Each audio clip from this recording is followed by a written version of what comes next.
So when we talk about customer experience, I think there are a number of angles that we could touch upon. But I think first and foremost, businesses need to completely understand whom their ideal customer is. I think a lot of businesses are suffering because on one hand they are dealing with their ideal customers. They may account for 20% of the total customer base, if you want to use that old 20-80 rule, but 80% of them are not really ideal. And that hurts them in multiple ways. One is that they're really servicing customers that aren't fit for them. But secondly, they're probably also trying to acquire new customers that look like the 80% that are wrong. So I'm a great believer in developing what I call a customer strategy, and that sounds like fancy-pantsy, but it really isn't. It's just a matter of being very concrete about whom you want to serve and where do you have the largest percentage of being able to serve customers with satisfaction, so that you essentially are planning for a customer for life as opposed to a customer for a few transactions and they go and then you replace them with somebody else. I think that's a very common mistake among many companies, that we want as many customers as possible. So first of all, segment our customers, figure out what are our key customers, and then how can we turn them to ambassadors and customers for life. Absolutely. And I think with that comes, so if you have wrong customers, what I was trying to say before is that if you're giving the same level of service to all of your customers, regardless of their size, their future potential, whether they're fit for your product or service or not, I think you're doing something wrong.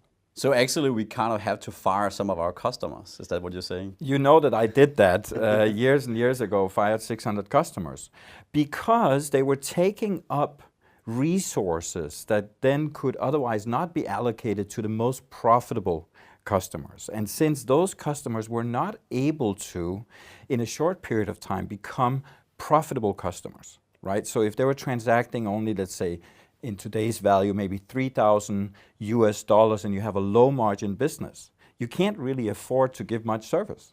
So if on one hand they're not profitable now, on the other hand they're not likely to grow in the immediate future, then you got to do something. But most businesses don't.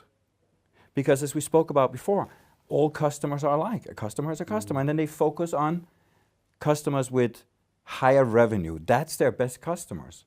But you and I know both. That may not be the case if you look at it from a profitability point of view, because revenue is one thing, it's up here, but bottom line is a different thing.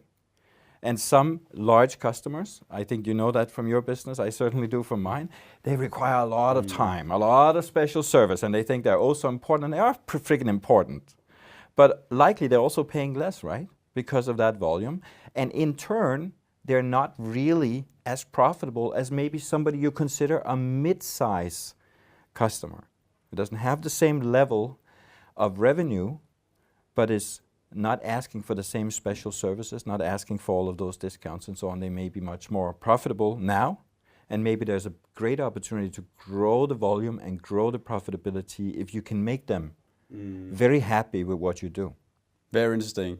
So to summarize, our first insight would be like, first you have to segment your customers, find the most profitable ones or the most influential ones, and then start to do something special for them, create great service, create great customer experience for them. Absolutely, and you nailed it. Any customer you want to keep, you have to serve to the best of your ability and then a little bit more to ensure that they really enjoy the experience and they are not even dreaming about considering any of your competitors.